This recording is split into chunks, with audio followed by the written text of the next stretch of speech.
You're listening the Virtual CISO podcast, providing the best insight on information security and security IT advice to business leaders everywhere. Hey there, and welcome to yet another episode of the Virtual CISO podcast. With you as always, John Verry, your host, and with me today, Matt Webster. Hey, Matt. Hey, John. How's it going? Good to catch up, man. Always. Always start easy. Tell us a little bit about who you are and what is it that you do every day. Yeah, so as John said, my name's Matt Webster. I'm a partner in a company called Harbor Technology Group. Harbor Technology Group has been around about 8 years, providing virtual CISO for mid-sized businesses. My business partner and I started the company after working for a handful of software companies, working them through M&A activity, et cetera. We took some of that knowledge, that chief information security officer knowledge that we had in the roles at previous companies and right-sized it for mid-sized businesses and started Harbor Technology Group. So we're really focused on kind of mid-market, helping various organizations, through the security journey, if that makes sense. To me, it does, because we do it too. Yeah, exactly. I always ask, what's your drink of choice? Well, drink of choice? I'm a bourbon drinker. What's the most recent bottle you bought, or what are you drinking now? What's the most recent bottle I bought? Oh, just probably a Buffalo Trace. That's kind of the house bourbon that I have when I'm not a big drinker, but when I do enjoy bourbon. I have some fancier bottles up there, but they don't get broken out very often. Yeah, can't go wrong with a Buffalo Trace. It's just a baseline. Yeah, it's a nice baseline. Absolutely. Makes nice drinks as well. Yeah, exactly. So, what's your favorite, by the way? Knob Creek is my go-to drinker, but I'm a equal opportunity offender, and I think the most recent bottle that someone gave me a bottle of a Rabbit. I think it's called Rabbit Hole, which is actually really interesting. I'd never seen it before, and most recent bottle I bought was probably I went back to bourbon I haven't had in years that I always loved. It's a little craft Noah's Mill. That's a couple of bourbons that come out of the same mash that they make. It's out of the Buffalo Trace, the Heaven's Hill line, I believe. But it's a higher wheat whiskey, higher wheat bourbon. It's a nice little simple, and it's reasonably priced too. It's funny. It was probably $45 a bottle 8 years ago. Last time I bought one, it was like $45 a bottle still. Yeah, for bourbons, right? Most of the bourbons have just escalated. I think it's just because nobody knows about it, how good a bourbon it is at that price point. So. And it presents well. It presents well too. The label's nice on it. It's beautiful. It looks like a little craft, little tiny. It's probably done by a bigger entity, but you look at the bottle and it's like you can imagine some guy doing it in the backyard still. Right. So is this podcast about bourbon, or are we going to talk security? I'm embarrassed. I'm embarrassed to say that occasionally this part of the podcast lasts longer than the actual security content. That's great. But that's right. I mean, the original tagline that we were using for the podcast, then it faded at one point, was he drinks and he knows things. Which that's great. Yeah. All right. So today's podcast is not about bourbon. Sorry for any bourbon drinkers out there, because I'm not really. While I drink a lot of bourbon, I'm not smart enough about bourbon to hold a bourbon podcast. Right. But I think I'm moderately smart from an InfoSec perspective, and we can talk about those issues. And one of the issues I wanted to chat with you about, and the reason why we had you particularly on, is you, like us, offer virtual CISO services. They're becoming more common. They call them virtual CISO, call them fractional CISO. And now that they've been out there a bit, we're seeing where the holes are that you don't want to step in as somebody who might be thinking about procuring virtual CISO. We have been part of a number of failed virtual CISO projects. There might be failed virtual CISO projects that we were the virtual CISO of. It might have been a failed virtual CISO project more frequently of why we took over an existing engagement from somebody else.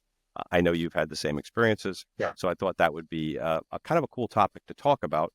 Is what are the reasons why virtual CISO projects fail, and what can you learn about that or do about that as somebody who might be thinking about procuring virtual CISO. Right. And John, I think I'm speaking for you here. I think it's important to note we've had way more successful engagements than we've had failures, but they certainly happen. Oh, absolutely. Yeah. And sometimes and again, sometimes the failures are failures on our side or the provider side of the fence. I think sometimes the failures are on the consumer's side of the fence. And I think that's an important thing to kind of let them know, like, what do you need to do on your side of the fence as well to be successful with this? So let's talk through this. I think one of the obvious ones is failure to have mutually agreed upon expectations. So from the consumer's perspective, their expectations end up being unreasonable, and it might be our fault as a service provider, right? But they think that they're expecting too much. They want to move too far, too fast at whatever dollar amount they're willing to pay. Right. And I think it works in both sides or both directions, too far, too fast, or maybe too slow, too slowly. And we can't advance the ball enough. I think both of those are possible when it comes to unreasonable or unaligned expectations, as you point out.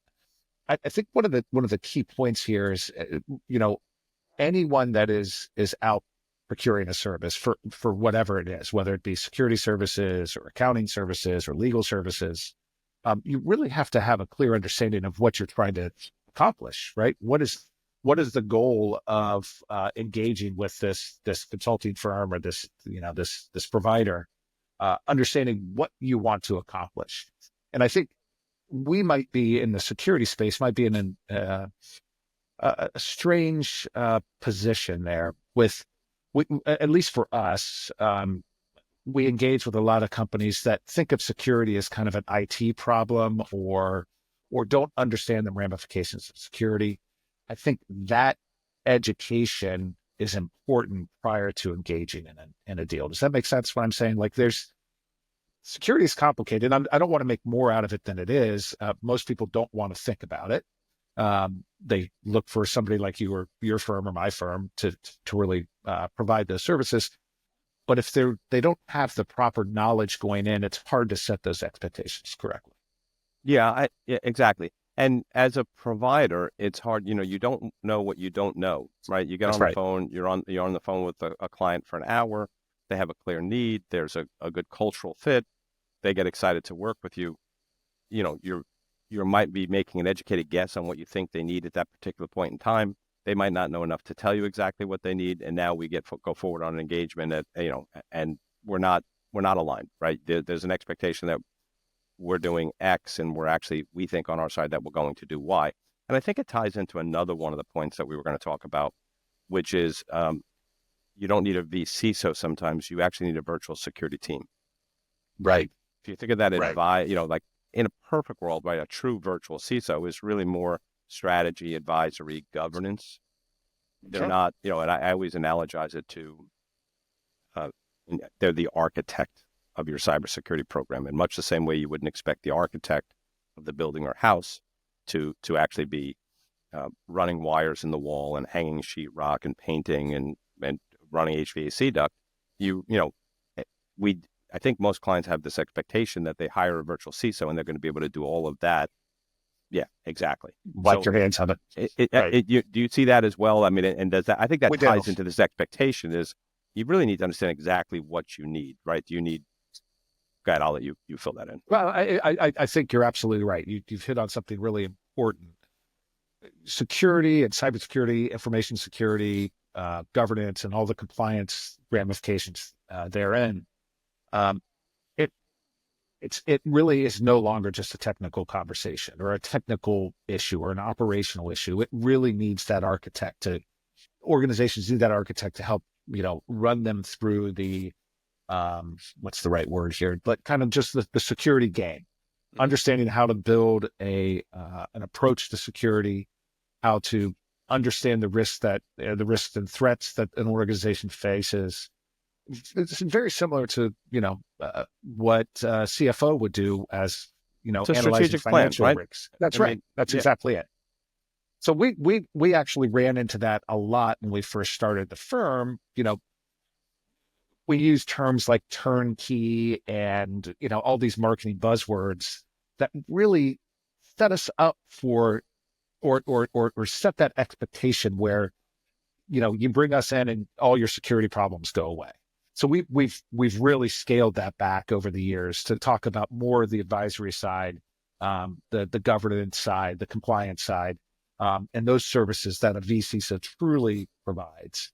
Now, of course, we could recommend, advise, strategize. I hate using that word, but build the strategic plan for how to operationalize security. But as a pure vCISO service, I think it's super important to understand what your provider is bringing to bear. We do see more MSPs, managed service providers, that are providing IT services. So they really are using your analogy about building a house, they're the ones running the wires and hanging the sheetrock, which is really important for almost all businesses.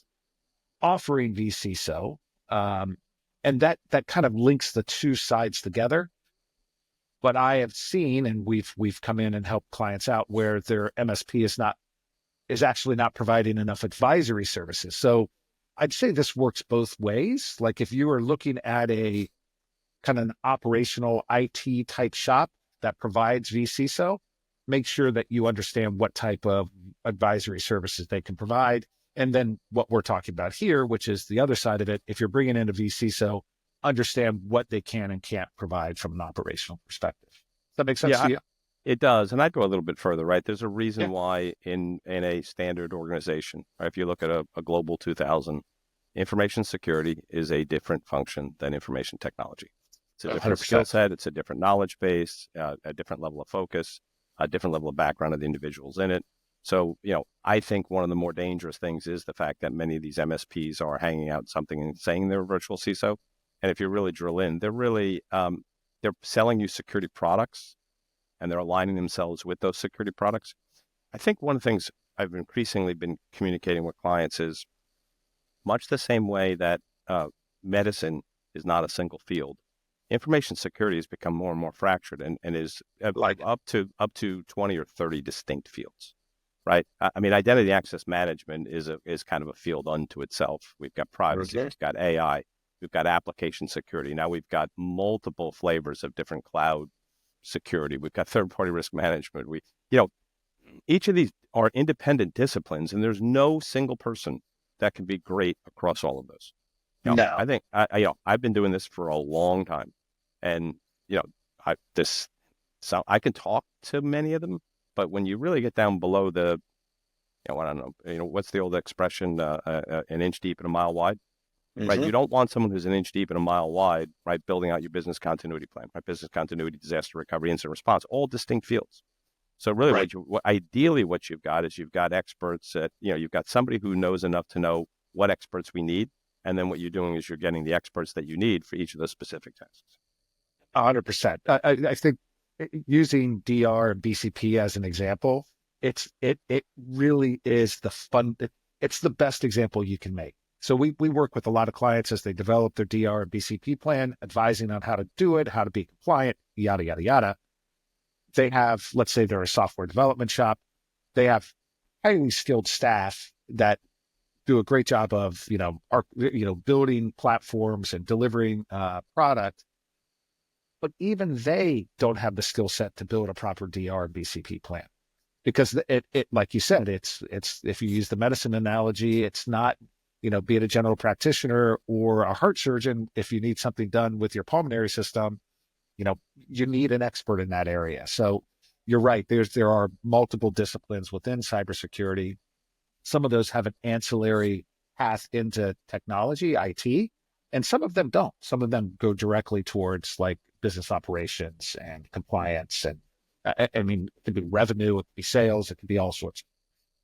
Yeah. So really, I guess from a end user's perspective, understand what you need across that spectrum of information security, privacy, AI, and then ensure that you're acquiring what you need, right? And that organization has an ecosystem, whether it's internal people or they've got partnerships, right? So that way they can provide, or you have the people on your team. So that way you get, the ability to not buy a plan, but buy a house. And kind of a shameless plug here. This is exactly what virtual CISO can provide, right? This is the advisory services that can look at all of those areas that you need to address and advise on how to, properly staff, how to, bring the parties together to accomplish a task, DR, or implementing new AI in your product, or doing identity and access management, as you mentioned earlier. That's where a vCISO can really help guide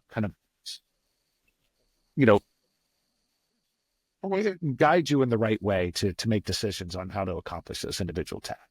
Yeah, and to put this in perspective, the virtual CISO component of many of our larger engagements, the actual true virtual CISO is a much smaller component of the overarching engagement. So like we've got a few projects, we've got some very small ones, but we've got some larger ones that range into the $250,000, $300,000, $350,000 a year.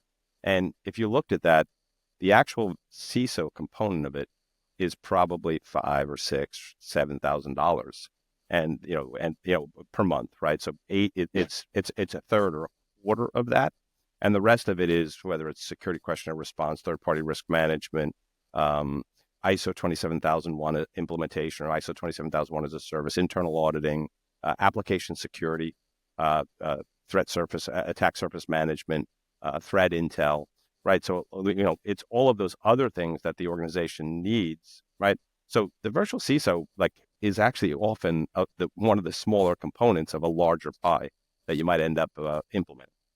Yeah, if I completely agree with you, especially if you're approaching it in the right way, which is you need the advisory service, you need the CISO, but you have all these other goals that you're trying to accomplish, the ones that you just mentioned.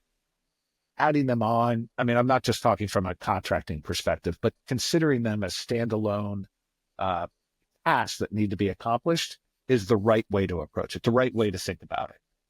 It's, a department manager with all of the department staff that is working on individual goals. Next one is pretty simple and pretty self-explanatory.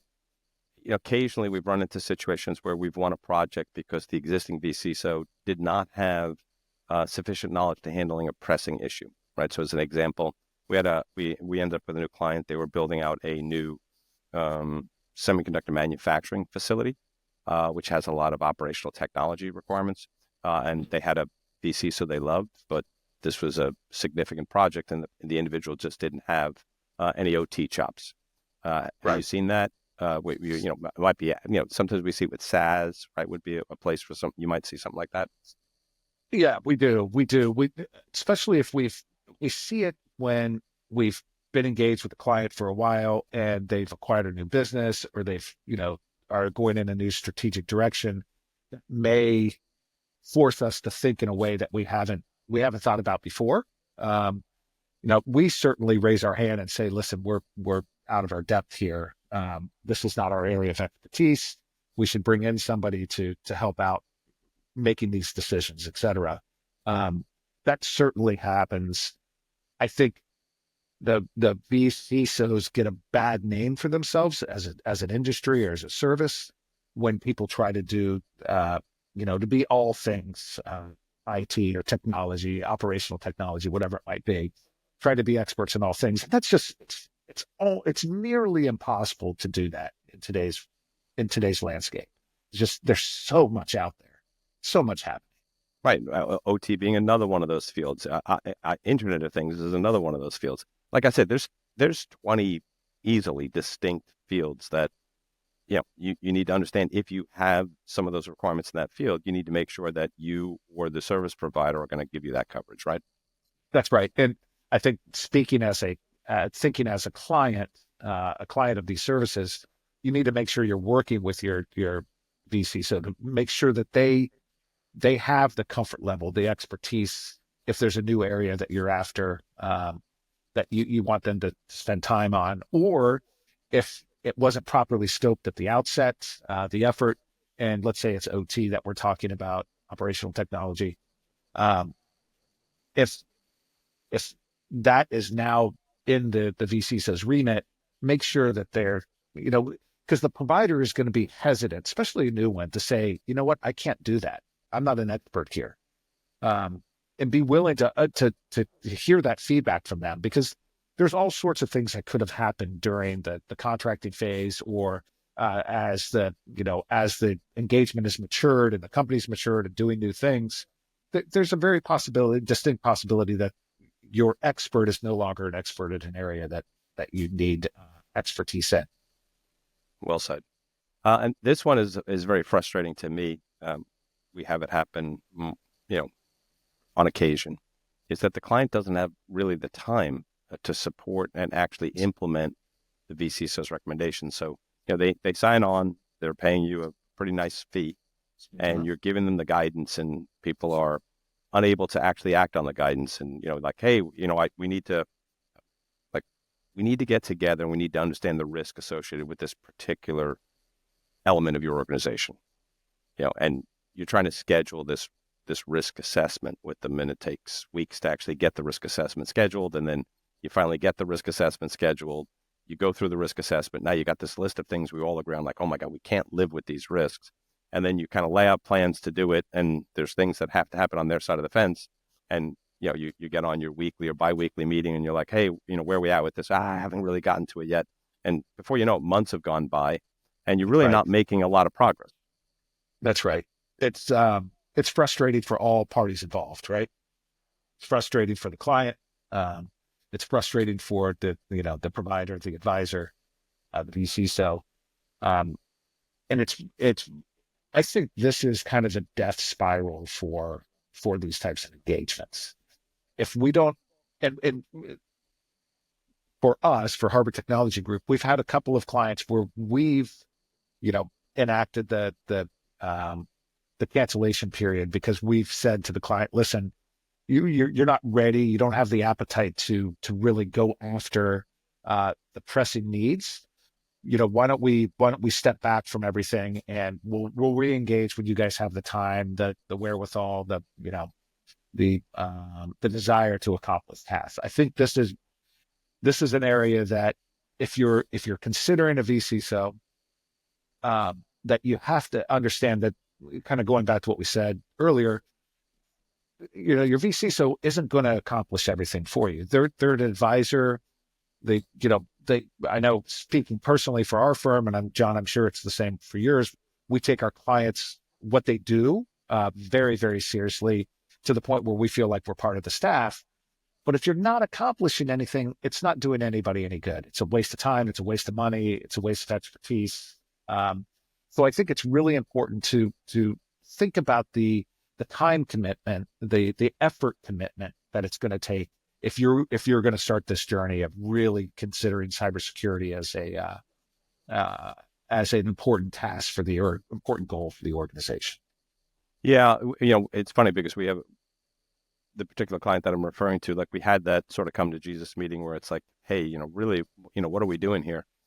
And it was interesting to hear their perspective. Their perspective was, no, we don't want to scale back. No, we want to keep working with you exactly the way we are. We know that we'll be aware, of everything that we need to be aware of, and that that still provides. I think he used the term, you guys are sort of an insurance policy, right?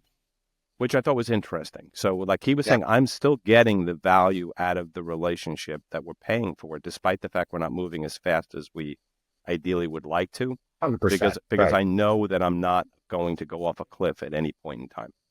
Right. I could hit bumpy roads, but the cliff, you're going to prevent me from going off that cliff. Yeah. So I thought that was interesting. And I think that not having enough time, in a weird way, ties into another thing that we've talked about, is not having enough gravitas to drive change with senior management. So it's sort of the same net thing. You engage with VC, so you're excited to get stuff done, and you either don't have the time to do it, or you don't have the juice to push it through. That's right. And I was going to add that. In fact, I flipped to just some thoughts that I had jotted down. That was a thought further down a list where it's really important for, the boardroom or the C-suite to be bought in on the effort that the vCISO is providing. if that top down focus is there, then things like, not accomplishing tasks, everything being delayed that we talked about in the last couple of minutes, that tends to go away because now you have executive, buy-in on the task at hand. If you're working, let's say, we're often working with the CTO, let's say, or the COO. The COO needs a little bit of budget to, bring in some new technology to do X, Y, or Z within the organization. If the CEO and the CFO are bought in on all the effort, then these things are not going to get delayed for a month. That executive buy-in is so critical for security services because, and John, you and I have been doing this. I've been in security for about 30 years. I think you're similar in time, showing our age a little bit. I'm a lot younger than you, Matt. That's right. Kidding? I mean, you look good. Oh, now I lost my train of thought. That happens when you get old. After 30 that's right. years, Thank you. A lot of those brain cells have died off. You know what I mean? Right. Right. No, I was going to add that, going back to something I said earlier, which is this idea that security is a technology problem. There's still that mindset out there. And we know, having been in this business for a long time, it was a technology problem for a while, or at least it was really looked at and focused on that way. The bigger companies, the Fortune 1000 companies do not look at security as a technology problem. They know it's just a discipline within their organization that they need to have focus on, so that the C-suite, the board, if you're a public company, obviously the financial world out there all consider security important, so that it has that top-down push to accomplish tasks. So I think, like you said, the gravitas of the C-suite, CXO is critically important. Yeah, so you're right. I mean, the gravitas and the tone at the top kind of come together, right? You can either not be able to get attention, or there is no tone at the top and they don't really believe in what you're trying to accomplish. I mean, I'll give you a good example. We have a virtual CISO client where what they've done is at the organization level, they've segmented InfoSec and privacy. And they have significant requirements around both. They're run by two different groups, and there is not sufficient information flowing from privacy into security, right? Because you can't have privacy without security. But we're not getting the information that we need to update the security controls to meet the requirements coming out of privacy, and we don't have sufficient tone at the top. So it's not a matter of the individual working with not having gravitas. He does. What we have is a problem is that there's not sufficient tone at the top for that individual who they're reporting up through to say, hey, no, we need this to happen. That's right. And I mean, that's a perfect example of being able to, that top-down management where you can get things done. And it really goes back to what we were saying 10 minutes ago, which is when things get delayed or there isn't an appetite to take on a larger task. If you have that vision from the top, or that push from the top, it greases the skids, for a lack of a better term. Next one is getting caught up in the tactical. It reminds me of a book, probably on my bookshelf, called The 4 Disciplines of Execution. It was written by Stephen Covey's son, actually, the guy from 7 Habits. And he calls it the whirlwind. So we all start out with a plan, and then the whirlwind happens, and we kind of get off track. Yeah. I think in fact, I don't know that it's avoidable, quite honestly, and at some degree. Now, it's avoidable for it to completely derail an effort. You can avoid that, but there's things that are going to come up. I mean, if you, God forbid, you have an incident, some type of breach event, that's a whirlwind. That's going to take the entire exercise off track. Right. And that could take it off track for 3 months as you deal with some type of breach event or incident. That whirlwind, you have to understand that those are going to happen. And you may not agree with this, actually, John. I'm not sure that we're on the same page here. That whirlwind's going to happen.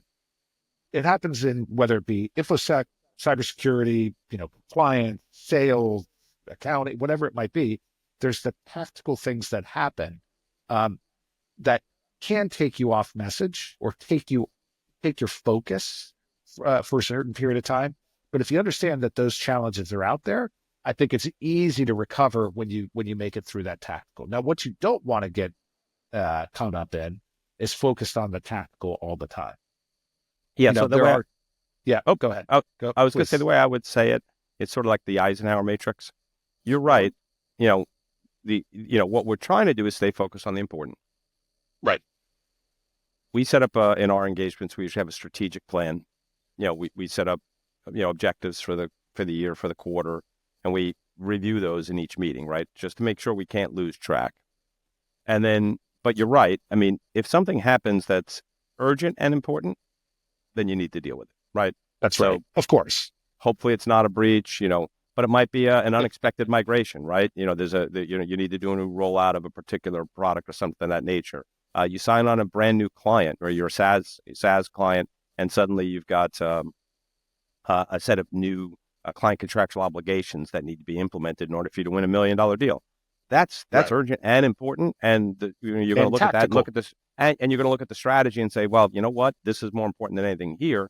Let's put those to the side for 2 months or 3 months or whatever it's going to take, and implement that. So I agree with you. What we want to make sure is that what is avoidable is avoided. That's right.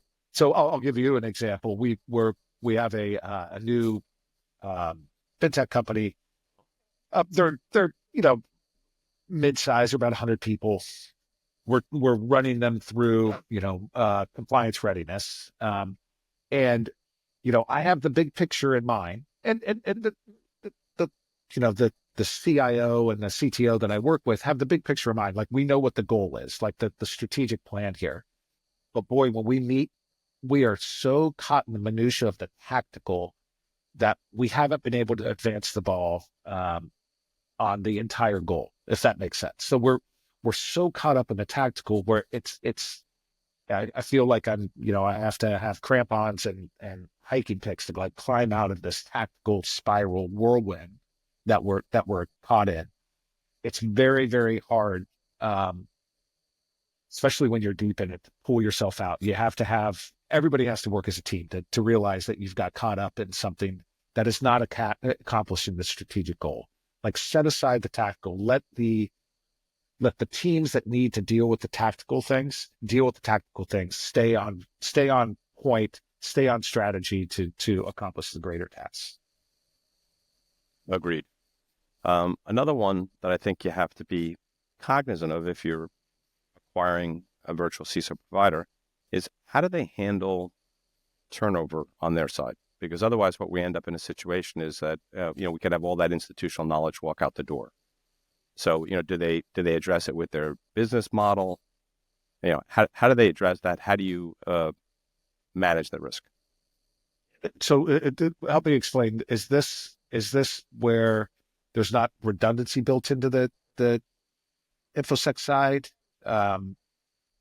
Yeah, restate the problem again. Well, ideally that you engage Pivot Point Security. We assign a virtual CISO to you, and they're there a year, and things are going great. And all of a sudden, that person, gets hit by a bus, wins the lottery, moves to another job, right? And the average tenure of a cybersecurity person at this point in time is, less than 2 years. So, what happens when that happens, right? Are you SOL, or do they have a plan? Have they done something to kind of keep you safe, right? Give you that redundancy that you need. That's right. So when you say you and they, you being the client, they being the providers, right?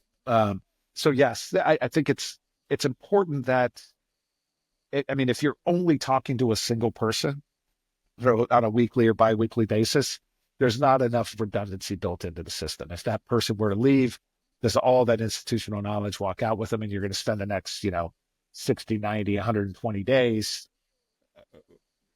retraining or recalibrating your next your vCISO. So I think that you need to make sure that your provider, your virtual CISO provider, is staffed in a way that institutional knowledge is not going to slip out the door. Of course, you you may have built a very personal relationship with this person. You feel very confident in their abilities, et cetera. And it's always tough to lose that type of staff. But if the provider is at least backing them up in a way, and I don't mean having a backup, but that knowledge is being transferred internally with the vCISO provider, that should give you a little bit of safety coming out the other end if somebody were to walk. Yeah, the way we do it internally with our offering is we have a project manager that sits in on every meeting, right? So so you have a project plan. You've got someone who's taking notes. You've got someone who knows exactly where we are, so that we got that exposure. And then we use a more virtual security teaming model. We've got a bunch of different experts and a bunch of different things. So almost every engagement has 2 or 3 people that are actively involved in it. And while they are experts in their domain, we have a lot of guys with gray hair and a lot of experience. So, so what we've been lucky, because we've had turnover in virtual CISO. And what happens too, you probably have seen this, you hire somebody into your virtual CISO practice. There's somebody who's a senior advisory level consultant, but they've never been a true CISO. Maybe they've been an information security director in a smaller company. They spend a year with you, and now they get hit for we've had that happen 3 times, where we've had, because we've been offering it a long time, where 2 times, excuse me, where people have, and you might have seen this as well, and it's different for you because you're a partner in your firm. But we've had twice we've had clients come to us and say, we want to hire this person. And we're like, well, you can't do that. We actually have an agreement in place, like we have a mutual non-solicitation. Yeah. And they've said, well, can we buy our way out of it? Sure. So we've actually lost 2 of our virtual CISOs over the years to, because we hire great people, and the funny thing is that both of them said, no, you don't understand. We still need you. And all of that, like, remember I mentioned, some of these are $250,000, $300,000 engagements with very small virtual CISOs. No, we still want everything you guys do. And we'll sign a 3-year agreement, and then we'll pay you like that person. We'll pay you the recruiter's fee. And it's actually worked out really quite well, because former employees of PivotPoint are now managing our virtual security team, right? That's right. So if anything, like, one of the projects has just gotten bigger and bigger. Like, it's grown after this has happened.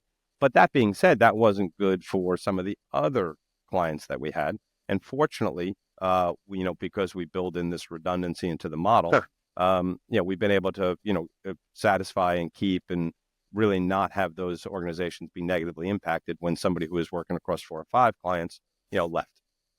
Yeah, and if we operate similarly. We have project managers, we have security analysts that are part of the team for each of these engagements, and I bet you do the same. We also have regular stand-up meetings where we're talking about all of our clients together as all of the vCISOs are talking about clients.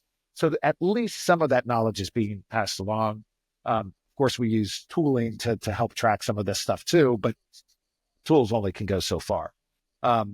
The interesting thing I was thinking about, your staff being recruited away by your clients, which is actually really kind of cool if you think about it, because that shows that you hire really good staff. It is. The cool thing is that in theory, these clients no longer have these challenges that we're talking about today, because now they have one of your guys that knows how to avoid all of these pitfalls and organizing a vCISO engagement. But that happens a lot when they're growing, which means that, yes, they no longer need that component of it, but now they need more because the piece of the security pie has gotten larger, right? 100%. Here's one we probably don't want to talk about, but it does happen. We've actually won a number of clients this way, post-breach, post-incident. So just if we're talking post, so I don't know. No, I'm saying it's why do the vCISO agreements or engagements fail? A breach. Yeah, it really shakes management up. It's like, and in fairness to, we have not, knock on wood, we've never had a really significant. We've never had a really significant incident. We've had security events, and security events are unavoidable, right? There's someone can click on a link that they shouldn't, and there's no virtual CISO in the world that can prevent that from happening. They can Yeah. minimize the likelihood that that event causes negative impact, through, good, Incident lots response. of good processes, right? Right. Mail Right. filtering and good backups and Oh, good sure. configuration Sure. management at the desktop and not allowing administrative access on desktops. I mean, there's lots of little things we can do, but at the end of the day, you can still have something potentially happen. So that's what I'm saying, is that we see engagements fail because, people get thrown out because something bad happened. Listen, if you're the star quarterback for, a football team, let's say, and you have a really bad game, you throw a lot of interceptions in a particularly important game, you could get benched and then ultimately lose your job. So it's a natural reaction. The reality in our field, breaches do happen. Similar to you, knocking on wood, we haven't had anything of significance that's been, significantly impacting to our clients.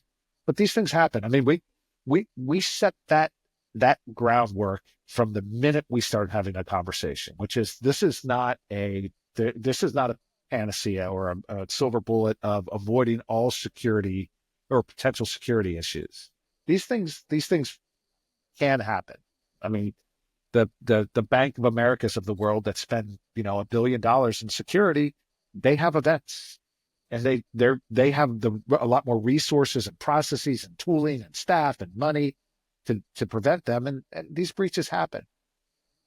I don't know that natural reaction of assuming that your vCISO didn't had a kind of a catastrophic failure, like you were having a breach and they were not available, or they caused the breach or something along those lines. But I would say that there's actually value in keeping institutional knowledge of your vCISO in place post breach, because you need continuity of I'll say services, continuity of services, prior to the breach, during the breach, and after the breach. That continuity of services can be very, very helpful down the road. Understanding that these breaches happen. Does that make sense to you? Yeah, it does. I feel bad for someone. Let's say, you own a 100-person company. You built, spent your life building this. You have some breach that significantly impacts your organization, and you're looking and saying like, well, this got to be a failure of the guy that's running stuff. And I hired this guy, and I'm paying him $7,000 a month. I'm paying him a lot of money, and he didn't keep me safe. I think what you've got to look at is, and it's hard because you don't have the knowledge often, right? You're an expert in your field. You're an expert in running your business. You're not an expert in information security, but you really need to take a step back. And before your knee-jerk reaction is to throw the guy out, I think what you need to do is look at it and say, what happened and why? Was this, like you said, was this negligence or really bad judgment on behalf of the individual that I'm working with? Or is this the unfortunate reality of the world that we live in? And that's a hard thing to figure out. So I agree with you. I think what you have to do is, if you have a virtual CISO and you have a breach, I think you need to do your due diligence and determine, do I have the right person in that seat? That's right. And you still might have the right person in that seat. Right? Because you need to understand that these things happen. But there's times when you need to look at that and go, wait a second. No. That's right. Yeah. How did we have a Windows 2000 server, sitting out on the internet, housing our most critical assets? No, exactly. I'm sorry. You need to get rid of that guy, right? That's right. That's right. That's like being the quarterback that throws 4 interceptions in the Super Bowl. Right. Versus, you've got a sophisticated Alpha Black Hat V, targeted attack against your organization that occurred through a third-party service provider. Yeah. I mean, you know what? There's probably not a virtual CISO in America that would have kept you from having that instance. That's right. That's right. Okay. Yeah. So we're on the same page there. Here's one that, is a good way to have this happen. Sometimes, and we've had it happen once, twice, and probably going to happen shortly a third time, unfortunately. Our clients outgrow virtual CISO. Yep. We haven't had that happen very often. Our clients are typically a little bit smaller than yours. We're in the 150 to 200 person range, maybe 250. that most certainly happens. I think my business partner and I, the guy I started the company with, we've talked about this and what we would do in this case. We would advise our clients like, oh, it's time. Bring in your own staff. Somebody that is there, 40 hours a week, 50 hours a week, 60 hours a week, whatever. The value of having your own staff and no longer a fractional or virtual role. You've matured to the point where you need that position. But having the advisory services in place still makes sense. I mean, CFOs have all sorts of, advisory services around financials and how to deal with M&A or whatever it might be. At least keep that virtual CISO around to create that continuity of knowledge. The time that they've spent learning about your organization, putting controls in place, putting policies, putting procedures in place, understanding your environment. It would be just like if you were replacing staff, you would want that extended period of time to make sure that that there's a transfer of knowledge, for a lack of a better term. Yeah, these things happen. These things happen for sure. It's a compliment. It's actually a compliment to the virtual CISO. Like, so we had a client that was in the private wealth management space. Yes. Got there because they'd had a very significant, very public breach of some very important people's information. They had an SEC. Oh, boys. Yeah, MRAs. We got called in, worked with the SEC, cleaned a bunch of stuff up. We were told that we're talking with organizations about an acquisition. What do you need to do from an InfoSec perspective? We kind of built out a really robust information security program. They got bought for north of $1 billion. They were not a big company. They were a very small company, in fact. But they got bought for north of $1 billion. And literally one of the feedbacks we got was they complimented our security program and said it made it streamlined and accelerated the process of being acquired, knowing how strong your cyber program was. So, that's the good news. So if you're listening to this and you're lucky enough that, if you are a fast growing, like we do a lot of work in the SaaS space, and some of our guys are unicorn or unicorn track. So we actually have those conversations with them. When are you, if you're working with a PE firm, you got to understand, like, when is the PE firm's window? What are they trying to accomplish? And we need to make sure that we position them so that way. So we have another client right now that, they're on the go public track, and if they go public, they're going to need a chief information security officer, up on the website. And we're like, okay, here's what we got to do. And, we'll be part of that process of getting them there when it happens. Yeah. The one time we've had this happen, we actually did the interviewing, the recommendations on staffing the CISO position, basically finding our replacement, which is fine. This is, similar to you guys. What we care first and foremost is about our clients, right? So their success is of critical importance for us. And if the successful path for them is to basically replace us, then that's what we're going to be there to help them with, for sure. Yeah. One that is probably obvious, but we have seen it cause problems, is lack of cultural fit. Right. It's similar to hiring somebody that doesn't, a direct hire that's going to work full time with you. That turns out the interviews went well, but the staff, they didn't get along with the staff, or they were too aggressive in board meetings, whatever it might be. These things happen. So our recommendation would be, in fact, we say this all the time: don't hire us if you wouldn't hire us to work for you full time. Forget whether we're going to be virtual or not. Don't hire us if you can't imagine us being a full-time staff member. So consider that when you're hiring a virtual CISO. Think about these. I mean, your CISO sees kind of both sides of an organization, both the good side and kind of the dirty underbelly at times. So that person you need to trust emphatically. You need to be able to have very, very straightforward, blatant conversations with. So that person, you have to be confident, your virtual CISO have to be confident that you can have those conversations with them. So take hiring a virtual CISO as seriously as hiring a full-time staff member. Yeah, You feel that same way? yes, Yeah. I'll at the danger of hurting ourselves. So you might, if you called up Pivot Point Security and say, hey, we're looking for virtual CISO, you may end up on the call with me, but it's not likely I'm going to be a virtual CISO. And you think, wow, this guy seems smart, he's engaged, I like a sense of humor, whatever it might be.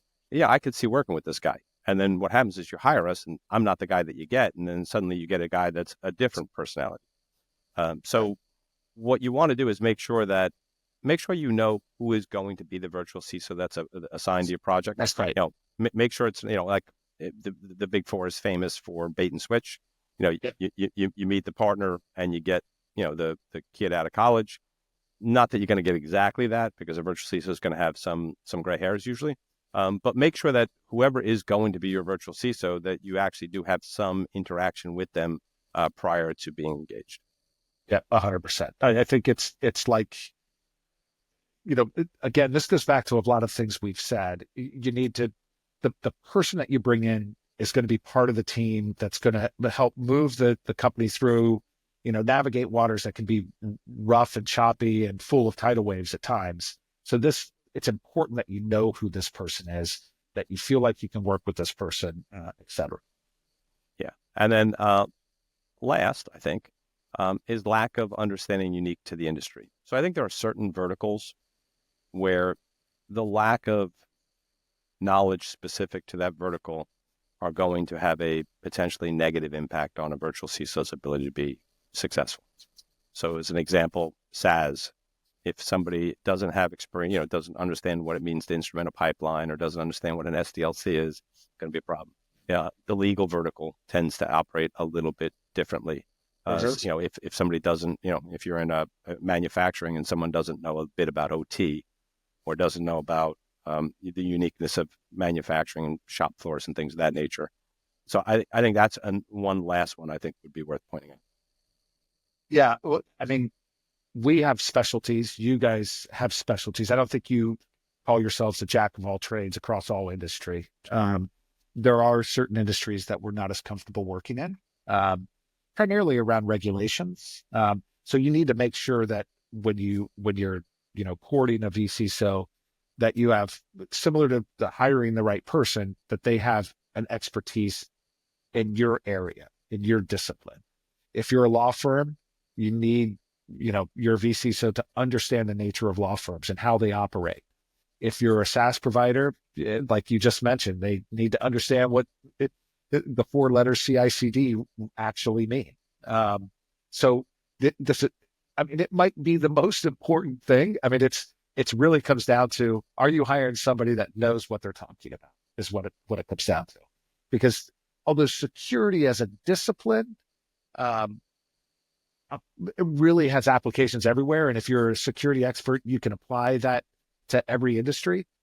Understanding what a particular company does because of the industry they're in is also of great importance. Now, I will say that the virtual CISO as kind of an offering across the industry is cool that way, because, our firm, your firm, John, we have staff that's doing work in all sorts of sectors. So we do have a little bit of that institutional knowledge, or that market and knowledge about how a particular type of business operates in the vertical that they're in. Does that make sense? So you actually gain by going with a virtual CISO. You can avoid this pitfall because they may have the expertise across their entire organization, or a specialty in this particular area. Unlike if you're hiring a direct employee to be your CISO, they may not have the expertise in your particular area. Yeah, and actually, you made me think of this. Another corollary to this is ensuring that not only do they have industry knowledge, but they have knowledge of the regulations that are, or frameworks that are relevant to you. So as an example, if you're in the legal vertical, someone who doesn't understand, what a document management system is and what its import is to a law firm, that's going to be a bit of a problem. But the second thing is that if you're a law firm, it's not it's not unlikely that at some point, if you're not already, you're going to need to be ISO 27001 certified, maybe ISO 27701 certified. So ensuring that the organization has the knowledge of the frameworks, both the information security, the attestations that you might need to acquire at some point in the future, and or they have knowledge of the underlying regulatory compliance frameworks, right? So if you're processing healthcare claims and somebody isn't familiar with HIPAA and high trust, they might not, you're not there, you're not on the high trust track yet, but that's maybe 2 years or 3 years down the line. Right. If you don't hire somebody that already has that knowledge and expertise, that might necessitate a change on a go-forward basis. That's right. Exactly right. Cool. I think we beat this up pretty good. Did we miss anything? I think we talked about a lot of the pitfalls that we've seen over the years. I mean, we've been around for 8 years. You guys have been around for like 15, right? Well, I can't proclaim to be as young as I am and tell you that we've been, I think 22, 23 years. Right. Exactly. But you know what? It was a junior high school project where you had to start a business, right? Yep. So and it worked. And it worked out pretty well for me, Matt. That's great. That's great. Good for you. Well, you look really good for 32. Yeah. Unfortunately, my son. Yeah, that's right. That's right. Yeah. The comical thing is that Matt Webster actually provides services and works with a company that my son works in a cyber role. That's right. That's right. Yeah. So Matt could tell you my actual age, but he won't. Yeah. I'll leave that out. He won't because I usually buy the beers when we get together. You do. You're pretty good about that. The bourbon. Or the bourbon. Yeah, we actually have never had a bourbon while we've been out. That's because we go to the. We always end really up drinking beer place. And for anyone who's listening, there's a small brewery in. Is that considered Lawrenceville? What's that considered? No, that's Hopewell. Yeah, a small brewer called Troon, Troon. Yeah. If you're ever lucky enough to have a Troon, I think you can only buy it at Brick Farm Tavern, right? Yeah, you can only get it there. You can he cans some a couple of times a week, and people come from Philadelphia, come from New York to buy the canned beer, but you can't get it anywhere else. So it's like the old days. Property. It's like the old days of Hetty's Topper. If you remember when Hetty's Topper was like oh my God, this is the most amazing IPA when it first came out. Right. And you'd see, and he would release those, those big cans, the oil cans, like I forget what it is, every Wednesday or something of that nature. And on Tuesday night, there'd be a line outside of his barn with people sleeping in their cars, and he'd limit it to like 1 case or 2 cases. Just like that. And you'd have friends go up and drive up, and you'd split. Yeah. It was. It's funny now because they the other day I was actually in a liquor store here, and I look in the case, and this Hetty's Topper was actually in my you've seen it, so really I'm not even an IPA drinker, but it's like, wow, okay, that's a unicorn beer. Let me grab it, and have one with my son. There you go. Because hey, you don't see Hetty's Topper it's special, every day, right? Right. Yeah. Exactly. Well, we need to get together again for sure. It sounds good, man. So if folks wanted to get in touch with Harbor Technology Group, what's the best way to do that? You can send a note to info@harbortg.com. That's HARBORTG.com. Or my email address, I'll give that because I'm happy to, mwebster@harbortg.com. Awesome, man. Always good to catch up. Buddy, I appreciate it. Have a great week. You too.